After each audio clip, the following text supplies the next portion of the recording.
Hi everyone, मैं हूं doctor Kashika Jain और आज इस वीडियो में मैं बात करूंगी कि आपको डिप्रेशन से कैसे फ्रीडम मिल सकता है। डिप्रेशन पे मैंने एक बुक भी लिखी है जिसका नाम है dear depression let's break up. और इस बुक का जो कोर मैसेज है वो है depression is nothing just lack of expression. अगर आप इस बुक को पढ़ना चाहते हैं तो ये आपको इजीली किसी भी ऑनलाइन प्लेटफॉर्म पर मिल जाएगी। इसको जरूर पढ़िएगा। और ये वीडियो आज का सोल्यूशन ओरिएंटेड वीडियो है। इसमें मैं आपको वो सोल्यूशंस दूंगी जिससे आप अपने लेवल पर भी अपने डिप्रेशन को ट्रीट कर सकते हैं। तो इस वीडियो को एक तो लास्ट तक देखना है और इसे हर नीडी के साथ शेयर जरूर करना है। कमेंट कर भी आप मुझे जरूर ही बताएंगे कि ये वीडियो आपको कैसा लगा। और मेरे चैनल पर नए हैं तो जरूर मेरे चैनल को सब्सक्राइब कर मुझसे जुड़ जाइए। जब आप मुझसे जुड़ते हैं तो मुझे बहुत खुशी मिलती है। तो चलिए शुरू करते हैं डिप्रेशन के बारे में समझना। डिप्रेशन में हमारे अंदर मेनली 3 फीलिंग्स स्ट्रांग होने लग जाती हैं। हम होपलेस फील करते हैं, हेल्पलेस फील करते हैं या फिर हम वर्थलेस फील करते हैं। शुरुआत में ये फीलिंग्स हमारे अंदर इतना इंटेंसिटी के साथ नहीं होती हैं। अगर हम शुरुआत में ही जब भी वर्थलेस फील करना शुरू करें या हमें होप ना दिखाई दे या हेल्पलेस फील करें और हम किसी से बात कर लें, अपने आप को खुलकर एक्सप्रेस कर दें, तो वहां से ये फीलिंग हमारे अंदर से कम होने लगती हैं और थोड़े टाइम बाद खत्म हो जाती हैं। लेकिन अगर हम इग्नोर करें, डिनायल में रहें, एक्सेप्ट ही ना करें या फिर हमें फैमिली का या किसी और का सपोर्ट ना मिले, लोग सिर्फ हमें बोलें कि पॉजिटिव सोचो या तुम्हारा इलाज डॉक्टर नहीं, तुम्हारा इलाज तो पिटाई है, ज़्यादा बिगड़ रहे हो, ज़्यादा फैसिलिटीज़ मिल गई हैं वगैरह वगैरह, इस तरीके का अगर आपको कहीं से सपोर्ट ना मिले तो धीरे धीरे ये फीलिंग्स अंदर स्ट्रांग होने लगती हैं। और जब ये एक बार स्ट्रांग हो जाती हैं तो यही फीलिंग आपके अंदर इतनी निराशा पैदा कर देती हैं कि कुछ लोग डिप्रेशन में आने के बाद सुसाइड भी कर लेते हैं। ऐसा ही केस मैं आपको बताने वाली हूँ। मेरे पास एक लड़का जिसकी महज उम्र 19 साल थी, वो आया और जब वो मेरे पास आया तो वो बहुत देर तक, लगभग 15-20 मिनट तक कुछ भी नहीं बोला। थोड़ी देर और मोटिवेट करने के बाद कि एक्सप्रेस करो, बताओ क्या है। तो फिर उसने मुझे ये बोला कि आप मुझे बताओ कि आसान भी तरीका है कोई मरने का, क्योंकि अगर मैं सोचता हूँ कि मैं फांसी लगा लूँ तो मुझे लगता है बहुत दर्द होगा। मैं सोचता हूँ कि मैं कहीं से गिर जाऊँ तो मुझे लगता है कि अगर मैं नहीं मरा तो क्या होगा। तो इसने 3-4 तरीके मुझे ऐसे बताए कि मैं गाड़ी के नीचे आने की सोचता हूँ तो मुझे लगता है अगर मैं नहीं मरा और सिर्फ मेरी हालत बुरी हो गई तो क्या होगा, इस तरीके से। अब एक थेरेपिस्ट के पास कोई आ रहा है तो वो अपने इलाज नहीं, वो पहला ही एक्सप्रेशन ऐसा कर रहा है कि आप मुझे तरीका बताओ, कोई ऐसा आसान तरीका जिससे दर्द ना हो और मैं मर जाऊं। तो अब ये बहुत ही चिंता की बात थी ये सुनने के बाद। तो मैंने उससे पूछा कि आप इतना क्यों डिप्रेस हो, क्यों आप इतना परेशान हो कि आप अपना जीवन खत्म करना चाहते हो। तो उसने मुझे बताया कि कोई मुझे समझता नहीं है। मैं पिछले 4 साल से अपने पेरेंट्स से कह रहा हूँ कि मुझे डॉक्टर को दिखाओ, मुझे डॉक्टर को दिखाओ, लेकिन वो समझ ही नहीं रहे हैं। मेरे फादर कहते हैं कि तुम्हारा इलाज पिटाई है, तुम ज्यादा बिगड़ गए हो ना, तुम्हें हर फैसिलिटी मिल गई है, तुम्हारा दिमाग खराब हो गया है, तुम पढ़ना नहीं चाहते हो इसलिए तुम बहाना बना रहे हो। तो कोई मुझे समझता नहीं है तो कहने का क्या फायदा है। आप भी मुझे यही बोलने वाले हो कि अपने मम्मी पापा की बात सुनो, अच्छे से पढ़ाई करो, ये सब मत सोचो, पॉजिटिव सोचो, और ये सब मुझसे हो नहीं रहा है। तो वो ऐसे बिलीफ के साथ मेरे पास आया। तो जब मैंने उससे बोला कि मैं तुम्हें समझूंगी, तुम पर विश्वास करूंगी, तुम जैसे हो वैसे एक्सेप्ट करूंगी तुम्हें, और बिल्कुल भी ऐसा नहीं बोलूंगी कि पेरेंट्स की बात सुनो या फिर आप पॉजिटिव ही सोचो, जो होगा पहले आपको सुनूंगी मैं और उसके बाद हम डिसाइड करेंगे कि क्या करना है। हम दोनों मिलकर सोल्यूशन निकालेंगे कि कैसे लाइफ को बेटर बनाया जा सकता है। लेकिन उसको विश्वास नहीं हो रहा था। कई बार ये बात रीइंफोर्स करने के बाद उसने अपनी बात को एक्सप्रेस करना शुरू किया, फिर उसने अपनी स्टोरी बताई। तो इस तरीके के भी लोग होते हैं जो बिल्कुल नाउम्मीद हो चुके होते हैं, जिनको लगता है कि डिप्रेशन से वो कहीं बाहर ही नहीं आ सकते हैं। तो जब हमें ऐसा बिलीफ बन जाता है कि हम डिप्रेशन से शायद बाहर नहीं आ सकते, तो फिर इंसान कोशिश भी करना छोड़ देता है। और जैसे ही आपके अंदर से वो कोशिश करने की उम्मीद भी खत्म हो जाती है तो वहां पर सब चीजें और ज्यादा खराब होना शुरू हो जाती हैं। तो समझते हैं कि डिप्रेशन किस किस वजह से आता है और किस तरह से हम इससे शुरुआती दौर में ही पीछा छुड़ा सकते हैं। देखिए, डिप्रेशन के लिए मेनली जो रिस्पॉन्सिबल माना जाता है वो माना जाता है सेरोटोनिन केमिकल को। अब सेरोटोनिन के लेवल्स जब हमारे अंदर डाउन हो जाते हैं तो एक डिप्रेसिंग स्टेट बनी रहती है, एक अंदर अंदर एंग्जाइटी सी रहती है, ओवर थिंकिंग रहती है और हम रेस्टलेस फील करते हैं। तो सेरोटोनिन एक ऐसा न्यूरोट्रांसमीटर है जो हमारे मूड को कंट्रोल करता है, हमारा मूड मैनेजर है। इसके बारे में मैंने एक वीडियो में भी बता रखा है कि 4 जो मेन केमिकल्स हैं डोज के नाम से, dopamine, oxytocin, endorphin and serotonin के बारे में मैंने बता रखा है, तो आप उस वीडियो को भी देख सकते हैं। तो सेरोटोनिन मेनली रिस्पॉन्सिबल माना जाता है कि डिप्रेशन उसकी वजह से आता है कि अगर वो लेवल कम हो जाते हैं, लेकिन इसमें गाबा, ग्लूटामेट और नेरोपिनेफ्रिन, डोपामीन एक्सेट्रा आदि केमिकल्स भी ऐसे होते हैं जिसकी वजह से कुछ स्टडीज सपोर्ट करती हैं कि भाई ये केमिकल्स का लेवल भी अगर कम हो जाता है तो फिर उससे भी डिप्रेशन आ जाता है। तो अब और भी रिसर्च और भी स्टडीज अभी आने वाली हैं तो पता चलेगा कि और कौन कौन से केमिकल रिस्पॉन्सिबल हो सकते हैं। लेकिन अभी समझते हैं कि जो मेन केमिकल इसमें कम हो जाता है वो कैसे हम नेचुरली बढ़ा सकते हैं और किस तरह से अपने डिप्रेशन वाली स्टेट से बाहर आ सकते हैं। क्योंकि याद रखिएगा, depression is nothing just lack of expression.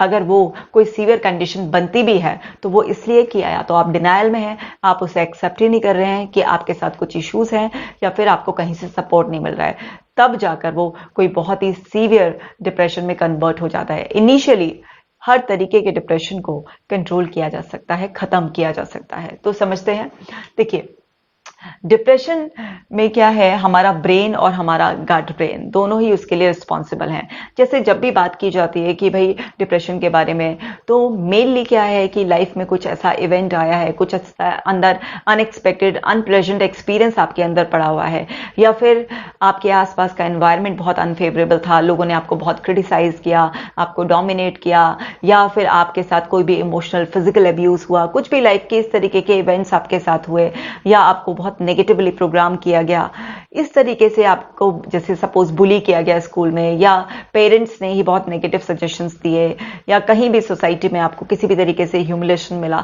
तो वो सब कुछ कलेक्टेड जो आपके पास एक्सपीरियंसेस, रेफरेंसेस होते हैं, तो उसके बेसिस पर दिमाग हमारा इंटरप्रिटेशन निकालता है। तो हमारे माइंड के अंदर बहुत सारे नेगेटिव थॉट्स, ऐसे डिप्रेसिंग थॉट्स होते हैं जिसकी वजह से बार बार रिपीटेडली वही सोचने की वजह से सेरोटोनिन लेवल्स चले जाते हैं। अब यहाँ पर ये जो टर्म लिखी हुई है ब्रेन, इसको ब्रेन या माइंड एक ही तरीके से आप यूज कर लीजिए। देखिए क्या है कि ब्रेन और माइंड एक ऐसी टर्म है जिसको हम ना इंटरचेंजेबली यूज करते हैं, और हम ऐसा भी कह सकते हैं कि mind is brain in action. जब ब्रेन एक्शन में होता है तो हम उसे माइंड कहते हैं। तो हमारा जो डिप्रेशन का सोर्स है वो हमारे माइंड से आ सकता है, किसी भी पास्ट एक्सपीरियंस, रेफरेंस या इंटरप्रिटेशन से, और फिर वो बहुत स्ट्रांग फीलिंग देता है आपको, वर्थलेसनेस की, होपलेसनेस की एंड हेल्पलेसनेस की फीलिंग्स देता है। या फिर इसका जो अदर सोर्स हो सकता है वो है हमारा गट ब्रेन। बहुत सारे लोगों से जब मैं बात करती हूँ तो वो बोलते हैं कि मैम ऐसा कोई इवेंट नहीं हुआ है लाइफ में, ऐसा कोई खराब रेफरेंस भी नहीं है, कुछ भी ऐसा नहीं है, सब कुछ बिल्कुल ठीक चल रहा था। जैसे एक यंग लड़का 22 साल का, वो अच्छा खासा स्पोर्ट्स भी खेलता था, खूब खुश था, परिवार से भी अच्छा था, किसी तरीके की मार पिटाई भी उसके साथ नहीं, कुछ भी नहीं हुआ था उसके साथ ऐसा कि वो एक्सप्रेस कर सके, लेकिन फिर भी वो डिप्रेशन में आ गया था। तो अदर सोर्स क्या हो सकता है? वो हो सकता है आपका गट ब्रेन के वहां से आ रहा हो, क्योंकि आपका जो सेरोटोनिन का प्रोडक्शन है वो लगभग 10% आपके ब्रेन में बनता है और 90% आपकी गट एरिया, आपके इंटेस्टाइन में बनता है। तो अब यहाँ पर 90% सेरोटोनिन का प्रोडक्शन होता है। तो आपकी बॉडी के थ्रू भी, जरूरी नहीं है कि माइंड के थ्रू डिप्रेशन आपके अंदर एंटर कर गया हो, आपकी बॉडी के थ्रू भी आपके अंदर डिप्रेशन एंटर कर सकता है। मान लीजिए आपकी जो फूड हैबिट्स हैं वो अच्छी नहीं हो, आपकी ड्रिंकिंग हैबिट्स अच्छी नहीं है, आपका लाइफस्टाइल अच्छा नहीं है, आपका थॉट प्रोसेस अच्छा नहीं है, या फिर आपका एनवायरनमेंट फेवरेबल नहीं है, तो वहां से भी आता है। हमारा गट जो है वो फीलिंग्स के लिए, हर तरीके की थॉट्स के लिए बड़ा ही सेंसिटिव होता है। अब देखिए हमारा ब्रेन और गट ब्रेन दोनों आपस में दिन भर में इंफॉर्मेशन एक्सचेंज करते रहते हैं। अब आपने सुना भी होगा कि हमारी सभी की उत्पत्ति नेवल से हुई है। अब यहाँ पर पेट में एकदम से कुछ अजीब सी फीलिंग आ जाती है जब भी हम डेंजर को सेंस करते हैं, या कभी भी कुछ अनप्लेजेंट एक्सपीरियंस होता है। तो बहुत सारे लोग आपने देखा होगा कि वॉशरूम जाते रहते हैं, या फिर उन्हें कॉन्स्टिपेशन हो जाता है, लूज मोशन हो जाता है, पेट में बहुत ही अनकंफर्टेबल प्रॉब्लम रहती है, उनको ब्लोटिंग की प्रॉब्लम होती रहती है, उनको खट्टी खट्टी डकारें आती रहती हैं, अजीब सा उनकी कंडीशन हो जाती है, पेट फूला फूला सा रहता है। ये सब के ऊपर मैं एक डेडिकेटेड वीडियो बिल्कुल अलग से बनाऊंगी कि इन दोनों का एक बहुत डीप क्या कनेक्शन होता है और किस तरीके से ये इन्फॉर्मेशन एक्सचेंज करते हैं, बट इसमें मैं शॉर्ट में ही बात कर रही हूँ। सो आपके गट ब्रेन के रास्ते से भी आ सकती हैं। अब क्या है कि आपका डाइजेस्टिव सिस्टम, मान लीजिए आपने जंक फूड बहुत ज़्यादा खाते हैं, आप स्टेल फूड खाते हैं, या आप बहुत ज़्यादा मिर्च मसालों की चीज़ें खाते हैं, इरेगुलर टाइम पर खाते हैं, बड़ी जल्दी जल्दी में खाते हैं स्ट्रेस के साथ, बस खाया नहीं जैसे अंदर डाल लिया है, तो वहां पर सेरोटोनिन लेवल्स गड़बड़ा सकते हैं आपके। इसी तरीके से आपकी ड्रिंकिंग हैबिट्स अच्छी नहीं है, आप अल्कोहल लेते हैं या बहुत ज़्यादा पैक जूस वगैरह इस तरीके का लेते हैं, या पानी को भी एकदम गट गट गट गट करके पी जाते हैं, बहुत ज़्यादा सॉफ्ट ड्रिंक्स लेते हैं, तो वहां से भी प्रॉब्लम आ सकती है, क्योंकि उस सबसे आपके गट ब्रेन इफेक्ट होता है और फिर वहां से सेरोटोनिन का प्रोडक्शन पे इफेक्ट आता है। इसी तरीके से आपका लाइफस्टाइल है, सोने उठने का कोई टाइम ही नहीं है, एक्सरसाइज नहीं करते हैं, लेजी रहते हैं, तो इस तरीके से भी आपका जो है ना लाइफस्टाइल खराब होने की वजह से भी आपको डिप्रेशन आ सकता है। या आपका थॉट्स, मान लीजिए आपके पास ऐसे कुछ कलेक्टेड वो नहीं है, लेकिन आप अपनी ही अकड़ में हैं, या आप किसी आदमी को आदमी नहीं समझते हैं, या किसी को भी आसानी से क्रिटिसाइज करते हैं, आपको लगता है मैं अपने लिए तो पॉजिटिव हूँ लेकिन मैं दूसरे को क्रिटिसाइज कर रहा हूँ, कमियां निकाल रहा हूँ, हर चीज को एक बहुत ही बारीक नजर से देखते हैं, तो आप ये भूल जाते हैं कि जब आप किसी दूसरे को भी गालियां दे रहे होते हैं, दूसरे के लिए भी नेगेटिव बोल रहे होते हैं, दूसरे को क्रिटिसाइज कर रहे होते हैं, तो उस वक्त वो थॉट्स भी आपके दिमाग की फैक्ट्री में बन रही होती हैं और वो फीलिंग्स जनरेट करने की ताकत रखती हैं, तो वहां पर भी आपका खुद का नुकसान हो रहा है, आपके खुद के सेरोटोनिन लेवल्स भी डाउन जा रहे होते हैं। इसी तरीके से एनवायरनमेंट, अगर आपके आसपास हाइजीन अच्छी नहीं होती है, या फिर आपके आसपास जो पीपल हाइजीन है वो अच्छी नहीं है, यानी कि जो लोग हैं वो बहुत ही नेगेटिव हैं, तो वहां पर भी आपके एनवायरनमेंट में जो है ना ऐसी प्रॉब्लम्स होंगी जिसकी वजह से आपका दिमाग धीरे धीरे नेगेटिवली प्रोग्राम हो जाएगा, फिर वो फीलिंग्स जो है वो आपके गट को सेंसिटिव कर देंगी, और दोनों मिलकर, क्योंकि हमारी जो फीलिंग है उनका प्लेस क्या है, आपकी पूरी बॉडी है, और माइंड जो है वो थॉट्स का घर है, तो दोनों आपस में मिलकर एक दूसरे के साथ ट्यूनिंग बिठाने के लिए कुछ ना कुछ इन्फॉर्मेशन एक्सचेंज करते रहते हैं, तो उसके इफेक्ट इस तरीके से आते हैं। तो वहां पर अगर सेरोटोनिन लेवल्स आपके, जो कि 90% आपके गट एरिया में बनता है, तो वहां पर भी अगर उसके लेवल्स डाउन हो रहे हैं या उसका प्रोडक्शन अच्छी तरीके से नहीं हो रहा है, तो डिप्रेशन आपके इन जरियों से भी आ सकता है। जरूरी नहीं है कि कोई पास्ट की पेनफुल मेमोरीज ही हो, बट वो जहां से भी आया अब आ गया है तो उसे भगाना ही है। तो क्या कर सकते हैं हम उसके लिए, समझ लेते हैं इसको। हमें सबसे पहले अपनी ईटिंग हैबिट्स में करेक्शन करने हैं। तो ईटिंग हैबिट्स में करेक्शन करने के लिए, अब जैसे कि आपको धीरे धीरे चबा चबा कर खाना खाना है, आपको तसल्ली से, जिसको कहते हैं ना माइंडफुलनेस के साथ खाना खाना होता है। अब हमेशा से, मतलब हमें कहीं ना कहीं से किसी सोर्स से तो पता ही होता है कि जब भी आप कुछ खाओ तो उसे इतना ज्यादा चबा कर खाओ कि वो बिल्कुल ही सेमी लिक्विड फॉर्म में, या अगर आप उसका बिल्कुल जूसी फॉर्म बना सकते हो तो वो आपके लिए अच्छा हेल्दी होता है, इससे आपका डाइजेस्टिव सिस्टम की हेल्थ बड़ी अच्छी रहती है।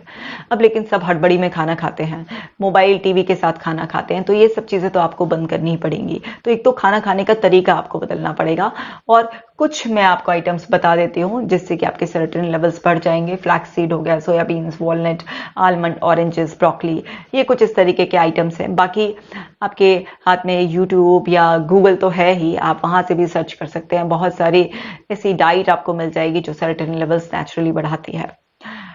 इसी तरीके से क्या पिए, फ्रेश जूस, जो पैक जूस होता है उसको पीने की बजाय अगर आपका जूस पीने का मन है तो फ्रेश जूस ही पिए, और आप कोकोनट वाटर पिए। कोकोनट वाटर जो है वो ऐसा मानिए कि आपके शरीर के लिए, आपके दिमाग के लिए अमृत के समान है। तो आप अगर दिन में 2 बार नारियल पानी पी सकते हैं तो बहुत अच्छा है।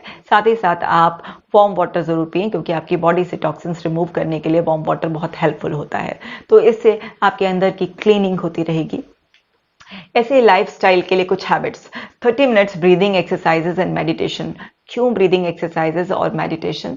ताकि ब्रीदिंग एक्सरसाइजेज और मेडिटेशन जब हम करते हैं तो इससे हमारा सेरोटोनिन लेवल्स बढ़ते हैं, हमारे अंदर गाबा जो कि एक एंटी एंजाइटी मॉलिक्यूल होता है वो रिलीज होता है, जिससे कि ओवर थिंकिंग, इस तरीके की इंट्रूसिव थिंकिंग पर नेचुरली रोक लगती है। तो 30 मिनट्स तो आपको ब्रीदिंग एक्सरसाइजेस, मेडिटेशन करना ही होता है। इसी तरह से 30 minutes cardio exercises. Why cardio exercises? Because जब भी हम फिजिकली मूवमेंट करते हैं तो एंडोर्फिन्स लेवल हमारे अंदर बढ़ जाते हैं, और एंडोर्फिन्स लेवल क्या होते हैं, जब हमारे अंदर अच्छे होते हैं तो वो भी मदर केमिकल्स हैं, उनकी सहायता से और हैप्पी हार्मोन्स रिलीज होते हैं। तो जब हम फिजिकली एक्टिव होते हैं तो हमारे अंदर एक अलग ही लेवल की एनर्जी होती है, हम पॉजिटिव सोच पाते हैं। इसी तरह से 30 minutes family time. Family time, quality time जरूर देना होता है ताकि आपके ऑक्सीटोसिन लेवल बहुत अच्छे रहें। देखिए, अगर कहीं पर किसी चीज़ की कमी आ रही है तो दूसरी चीज़ की अगर हम सप्लाई अच्छी कर देते हैं, सपोर्ट मिल जाता है। जैसे सपोज़ कीजिए स्कूल में अच्छी पढ़ाई नहीं हो पा रही है तो आप एक्स्ट्रा ट्यूशन लगा लेते हैं ताकि आपकी पढ़ाई सफ़र ना करे। तो अब क्या है, अगर आपको लग रहा है कि किसी भी वजह से किसी केमिकल का लेवल जो है ना डाउन जा रहा है, तो आप उसके अदर सपोर्टिंग केमिकल्स को अगर ठीक रखेंगे तो वो उसको संभाले रखेंगे। तो इसी तरीके से हमें अपने ऑक्सीटोसिन लेवल को बढ़ाने के लिए हमें क्या करना है, अपनी फैमिली मेंबर्स के साथ क्वालिटी टाइम स्पेंड करना है ताकि आपको अकेलापन महसूस ना हो, ताकि आप अच्छे तरीके से पॉजिटिवली अपने आप को एक्सप्रेस कर पाएं, क्योंकि आपको अपने आप को एक्सप्रेस करने के लिए लोग चाहिए और लोग आपको तब मिलेंगे जब आप उनको समय देंगे। आज आप किसी को समय देंगे, किसी पर्सन में इन्वेस्ट करेंगे, तभी वो इन्वेस्टमेंट ज़रूरत के टाइम पर आपके काम आएगा। इसी तरह से सेट स्लीप अवेक साइकिल, यानी कि सोने का जो टाइम होना चाहिए वो भी फिक्स होना चाहिए और जो उठने का टाइम होना चाहिए वो भी फिक्स होना चाहिए। जब हम अपनी स्लीप साइकिल को सेट नहीं करते हैं, किसी दिन 9 बजे सो गए, किसी दिन 10 बजे, किसी दिन 12 बजे, किसी दिन 2 बजे, और फिर उसी हिसाब से लेट भी उठ रहे होते हैं, तो ये ठीक नहीं है। क्योंकि आप अगर अच्छी नींद लेते हैं तो आप बिल्कुल फ्रेश रहते हैं। अब डिप्रेशन में नींद भी नहीं आती है, क्यों? क्योंकि थॉट्स चलते रहते हैं, वो फीलिंग्स आपको इतना ज़्यादा घेरे रखती हैं, तो नींद आने की थोड़ी प्रॉब्लम होती है। क्यों? क्योंकि जो मेलेटोनिन, जो स्लीप हार्मोन है, उसका सिक्रीशन कम हो जाता है। क्योंकि उसका सिक्रीशन कैसे अच्छा रहता है? सेरोटोनिन की वजह से। जब आपके अंदर सेरोटोनिन लेवल अच्छे रहते हैं तब आपका मेलेटोनिन प्रोडक्शन भी अच्छा रहता है। तो जैसे सेरोटोनिन लेवल को अच्छा रखने के लिए जैसे आप अपनी डाइट पर ध्यान देंगे, अपनी वाटर हैबिट्स पर ध्यान देंगे, तो उससे अच्छा होगा। साथ ही साथ सनलाइट का एक्सपोजर भी कर सकते हैं आप रोजाना 10 मिनट्स। जो उगती हुई धूप होती है, अगर आप उसमें बैठते हैं तो उससे भी आपके सेरोटोनिन लेवल्स अच्छे रहते हैं, जिसकी वजह से आपके मेलेटोनिन लेवल्स भी अपने आप बढ़ जाते हैं। तो धीरे धीरे नेचुरली आपको अच्छी नींद आने लगती है। जब आप बिल्कुल रिजिडिटी के साथ, सपोज 10 बजे सोना है आपको और 10 बजे या बिस्तर पर लेट जाएंगे, तो 1 दिन, 2 दिन, 4 दिन आपको नींद नहीं आएगी। लेकिन धीरे धीरे जब आप अपने आप को बिस्तर पर लेट कर प्रोग्राम करते रहेंगे कि मैं स्लीपी फील कर रही हूँ, मैं एकदम काम हूँ, रिलैक्स्ड हूँ, मेरी आंखें बोझल हो रही हैं, मुझे नींद आ रही है और मैं पीसफुली रात को गहरी नींद में सोकर सुबह एकदम फ्रेश उठूंगी, इस तरीके की अगर कुछ भी आप अफर्मेशंस अपने आप को देते रहेंगे, स्लीप अफर्मेशंस आपको मेरी ऐप पर मिल जाएंगी। उसमें सब तरीके की, कि सुबह उठते ही मॉर्निंग में आपको किस तरीके की अफर्मेशंस अपने आप को देनी है, या रात को सोने से पहले किस तरीके की अफर्मेशन देनी है। अगर आपको नींद की प्रॉब्लम है तो स्लीप मेडिटेशन भी आपको मेरी ऐप पर फ्री मिल जाएगा। आप जस्ट उसे अपने कानों में ईयर प्लग लगाइए, उसे सुनिए, आपकी 1 हफ्ते में नींद बहुत ज़्यादा बेहतर हो जाएगी। तो आपको अपनी स्लीप साइकिल भी सेट करनी है, क्योंकि ये भी हमारी ओवरऑल हेल्थ के लिए बहुत अच्छा रहता है।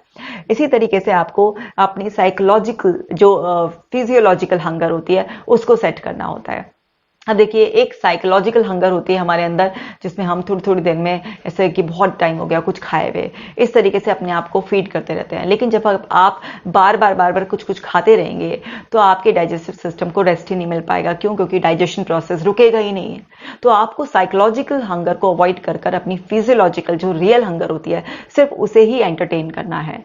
तो जब आप एक फिक्स टाइम पर, जैसे अगर आप ब्रेकफास्ट सुबह 8 बजे, 9 बजे इस तरीके से करते हैं और दोपहर का लंच आप 2 बजे करते हैं, या शाम का खाना अराउंड आप 7-8, क्योंकि सोने से आपको कम से कम 3 घंटे पहले खाना खा लेना चाहिए। अगर इस तरीके से आप अपनी जो फिजियोलॉजिकल हंगर है उसकी क्लॉक सेट कर लेते हैं और फिक्स टाइम पर, 10-15 मिनट का वेरिएशन चल सकता है, लेकिन इतना नहीं कि एक दिन 2 बजे खाया तो अगले दिन 6 बजे खाया, और एक दिन रात को 12 बजे खा रहे हैं तो एक दिन 7 बजे खाकर बैठ गए। इस तरीके से नहीं, वो फिर सेट ही नहीं हो पाता है। तो जब आप अपनी फिजियोलॉजिकल हंगर की क्लॉक को सेट कर लेते हैं तो वहां पर आपके डाइजेस्टिव सिस्टम को एक आराम मिलना, सुकून मिलना शुरू हो जाता है। क्योंकि कोई भी मशीनरी अगर लगातार ही चलती रहेगी तो फिर उस पर नुकसान तो होगा ही। तो आपको यह भी ध्यान रखना है कि हमारे अंदर की जो मशीनरी है वो हर समय ना चलती रहे। तो आप अपनी जितने भी मील्स आप लेना चाहते हैं, 2 मील्स, 3 मील्स, उसको सेट कर लीजिए और उसका टाइम सेट कर लीजिए। तो इससे आपकी ओवरऑल हेल्थ सुधर जाएगी।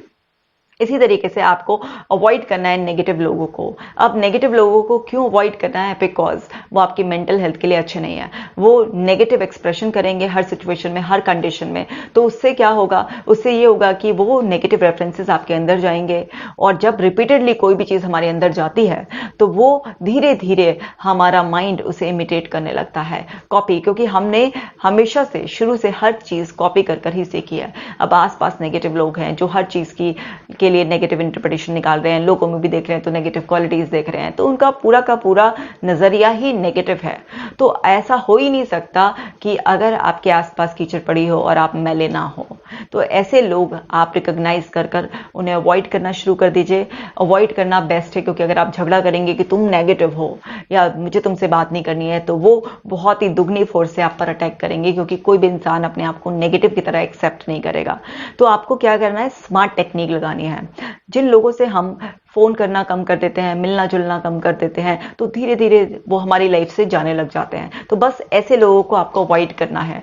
शुरुआत में समझ में नहीं आएगा तो थोड़े दिन में समझ जाएंगे, और फिर धीरे धीरे आपकी लाइफ से वो खत्म हो जाएंगे। इसी तरीके से आपको 30 मिनट्स पॉजिटिव जर्नलिंग करनी है। पॉजिटिव जर्नलिंग करने का के पीछे क्या आइडिया है, जब आप पॉजिटिव जर्नलिंग करेंगे यानी कि लिखेंगे आप उसे, तो यहाँ पर हमारे ब्रेन पॉइंट्स होते हैं जिनका हमारी लोब से कनेक्शन होता है। तो जब हम लिखते हैं तो वो पॉजिटिविटी डायरेक्टली हमारे सबकॉन्शियस में फीड होगी। दूसरा, अब पॉजिटिव जर्नलिंग ही नाम है ना, पॉजिटिव। तो जब आप अपने डे टू डे लाइफ के पॉजिटिव इवेंट्स हर दिन लिखेंगे तो आपका माइंड पॉजिटिविटी पर फोकस्ड रहेगा, और जब हम पॉजिटिव सोचते हैं तो हम पॉजिटिव फील भी करते हैं। इससे आपके सेरोटोनिन लेवल्स नेचुरली बढ़ जाएंगे। इसी तरीके से आपको प्रैक्टिस करनी है थैंकफुलनेस एंड फॉरगिवनेस। अब ये थैंकफुलनेस और फॉरगिवनेस क्यों प्रैक्टिस करनी है, अपने लिए। अब आप जिस भी चीज के लिए ग्रेटफुल होते हैं तो उसकी एनर्जी आपकी लाइफ में बढ़ने लग जाती है। मान लीजिए आपने किसी पर्सन की तारीफ की, आपने उसके कंट्रीब्यूशन को वैल्यू किया, तो नेक्स्ट टाइम भी उस पर्सन से आपको सपोर्ट मिलेगा। क्यों? क्योंकि आपने उसे एक्नॉलेज किया। तो इसी तरीके से आप अपनी लाइफ में अगर खुश रहना चाहते हैं तो जो कुछ भी आपके पास है उसके लिए जरूर ग्रैटिट्यूड पे कीजिए, उसके लिए जरूर थैंकफुल हुए। चाहे वो कोई नॉन लिविंग थिंग हो या कोई पर्सन हो या कोई भी इवेंट आपकी लाइफ में आया हो, जब आप थैंकफुलनेस प्रैक्टिस करते हैं तो पॉजिटिव एनर्जी आपके आसपास बढ़ती है और आपके सेरोटोनिन लेवल्स अच्छे रहते हैं। फॉरगिवनेस क्यों प्रैक्टिस करनी है? क्योंकि अगर आप कोई भी गिला शिकवा किसी इवेंट से या किसी पर्सन से रखते हैं तो उसका नुकसान सबसे ज्यादा आपको होता है, क्योंकि वो इवेंट बाहर तो खत्म हो जाता है लेकिन वो इवेंट आपके अंदर चलता रहता है। वो पर्सन जिससे आपको शिकायत थी वो आपकी नजरों से, एक्सटर्नल वर्ड से तो गायब हो गया, लेकिन वो आपके इंटरनल वर्ड में फिक्स हो गया है। और आपके इंटरनल वर्ड में अगर कुछ नेगेटिव फिक्स हो गया है तो इससे नुकसान किसका होगा? इससे तो नुकसान आप ही का होगा। अब आपका नुकसान होगा, आपके अंदर सेरोटोनिन लेवल्स डाउन जा रहे हैं। क्यों? क्योंकि अगर आप किसी भी से नाराज हैं, गुस्सा हैं, चिड़चिड़ाए हुए हैं, तो क्या क्या करते हैं? हम उल्टा सीधा खाते हैं। उस टाइम पर हम ना स्ट्रेस ईटिंग करते हैं, जल्दी जल्दी खाते हैं। तो जो स्ट्रेस के साथ खाना मिलकर अंदर जाता है तो वो क्या करता है? नुकसान ही करता है हमारे अंदर, कुछ फायदा तो देता नहीं है। और गुस्से की एनर्जी होगी, नेगेटिव थॉट्स की एनर्जी हो गई, वो सब हमें ही परेशान करती है। तो इससे हमारे ही सेरोटोनिन लेवल्स डाउन जाते हैं। हर वक्त हमारी ही एक ऐसी कंडीशन बनी रहती है जो फेवरेबल नहीं होती है, क्योंकि आप अच्छी तरीके से जानते हैं कि जो कुछ भी हमारे माइंड के अंदर चलेगा उसका सबसे पहले इफेक्ट हमारे ऊपर आएगा। तो आपको इन बातों का ध्यान रखना है जिससे कि आप नेचुरली अपने अंदर पॉजिटिविटी, सेरोटोनिन लेवल्स अच्छी तरीके से बढ़ा सकते हैं। तो आपको ये चीज समझनी होगी कि अगर आपकी लाइफ के कुछ इवेंट्स इसके लिए रिस्पॉन्सिबल नहीं है तो आपको क्या करना है? आपको ध्यान देना है अपने अदर एरियाज पर भी। मतलब या तो आपकी लाइफ के कुछ ऐसे एक्सपीरियंसेस आप रिकॉल कर पा रहे हैं, या ऐसे कोई रेफरेंसेस या इंटरप्रिटेशन जो आपके ब्रेन ने निकाली है कि भाई जैसे किसी बच्चे की बचपन में बहुत ज्यादा पिटाई हुई है, उसको बहुत ज्यादा फोर्स किया गया है, खेलने नहीं दिया गया है, उसकी हर चीज में मतलब उसको क्रिटिसाइज ही किया गया है, उसकी सेल्फ स्टीम बिल्कुल ही धज्जियां उड़ गई थी, और हो सकता है कि वो बड़ा होते होते अपना सारा कॉन्फिडेंस खो दे, उसको किसी चीज में कोई खुशी ही ना महसूस हो। तो ये सब चीजें जो भी हमारे साथ रियलिटी में हुई भी होती हैं वो हमारे माइंड में स्टोर्ड होती हैं, तो हम इजीली रिकॉल कर सकते हैं। बट अगर आपके साथ पास्ट में कोई ऐसा एक्सपीरियंस नहीं हुआ, नॉट नेसेसरी कि बचपन का ही हो, हाल फिलहाल का भी हो सकता है, कुछ महीने पहले का भी हो सकता है, एंड और भी कॉजेज हो सकते हैं। मान लीजिए आपने किसी पर्सन को खो दिया हो, किसी पर्सन की डेथ हो गई हो, कोई फाइनेंशियल लॉस हो गया हो, तो बहुत सारे और भी कॉजेज हो सकते हैं। मतलब लेकिन वो आएंगे तो सारे एक्सपीरियंस और रेफरेंसेस इवेंट्स में ही ना, चाहे वो कुछ भी हो। तो इस तरीके से अगर आपको लगता है कि कुछ ऐसे इवेंट्स आपके लिए रिस्पॉन्सिबल हैं तो आपको एक्सप्रेस करना है। आपको लगता है कि अगर कुछ ऐसे इवेंट्स मेरे साथ नहीं हुए हैं लेकिन फिर भी एक डिप्रेशन की कंडीशन मेरे अंदर बन गई है, तो फिर आपको ये एरियाज चेक करने हैं कि भाई आपकी ईटिंग हैबिट्स कैसी हैं, क्योंकि जैसा आप खाएंगे अन्न वैसा हो जाएगा आपका मन। जैसे पिएंगे आप पानी वैसी हो जाएगी आपकी वाणी। तो आप जानते हैं अच्छी तरीके से कि आपको अपने खाने पीने की हैबिट्स, लाइफस्टाइल, थॉट्स, एनवायरनमेंट, इन सब का करेक्शन तो करना ही करना पड़ेगा। तो अब आपको वाइजली खुद ही आइडेंटिफाई करना है कि आपका डिप्रेशन आपकी जिंदगी में कहां से आया है, किस रास्ते से आया है। भाई जिस भी रास्ते से आया है उसी रास्ते से आप उसे भगा दीजिए। अब लेकिन ये मान ले अगर कोई इंसान की नहीं, डिप्रेशन तो ठीक ही नहीं हो सकता है, या डिप्रेशन तो बस दवाइयां लेकर ही ठीक हो सकता है, अपने ऊपर मेहनत करने की इच्छा ना हो, तो यकीन मानिए कि जब तक आपकी इच्छा नहीं होगी आप ठीक नहीं हो सकते हैं। क्योंकि कुछ लोग मुझसे बोलते हैं मैम ऐसे कैसे, सोचने से, सोच बदलने से, लाइफस्टाइल, खाना पीना बदलने से कैसे ठीक हो जाएगा?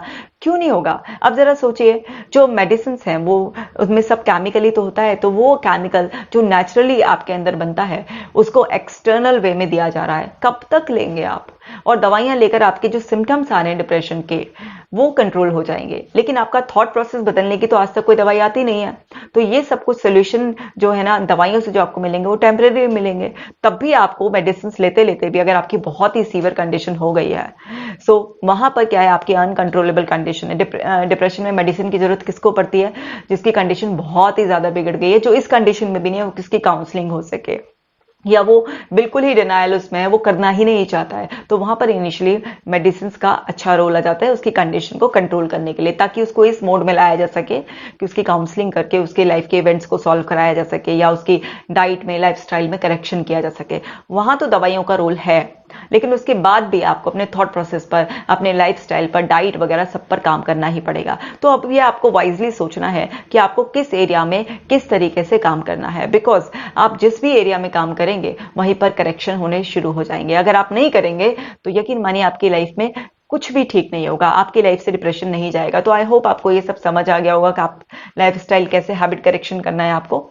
तो आज इस वीडियो में इतना ही। इस वीडियो को देखने के बाद आप अपना एक चार्ट बनाइए कि डिप्रेशन आपकी लाइफ में अगर आया है तो कौन से सोर्स से एंट्री किया है, और फिर वहीं पर करेक्शन शुरू कर दीजिए। और अगर आपका मन हो तो आप मेरी बुक भी जरूर पढ़िएगा, क्योंकि ये एक ऐसे लड़के की कहानी है जो बहुत ही निराश हो गया था, बिल्कुल नाउम्मीद था। उसकी लाइफ के एक्सपीरियंसेस किस तरीके से उसे कंट्रोल कर रहे थे, और फिर वो कैसे आसानी से डिप्रेशन से बाहर आ गया। ये एक रियल स्टोरी है, बस इसके नाम और कुछ चीजें बदली गई हैं ताकि कॉन्फिडेंशियलिटी मेंटेन रहे। जब आप इसे पढ़ेंगे तो आपको ऐसा लगेगा कि आप अपनी ही कहानी पढ़ रहे हैं और आप इसमें बिल्कुल खो जाएंगे, और आपको बहुत ही आसानी से अपनी लाइफ को बेटर करने के सॉल्यूशंस मिलने लगेंगे। और आपने अगर अभी तक मेरा ऐप डाउनलोड नहीं किया है तो कर लीजिए, क्योंकि उसमें डिप्रेशन की फ्री एक्सरसाइजेस आपके लिए अवेलेबल हैं। तो अपना ख्याल रखिएगा, मिलती हूँ नेक्स्ट वीडियो में। Take care.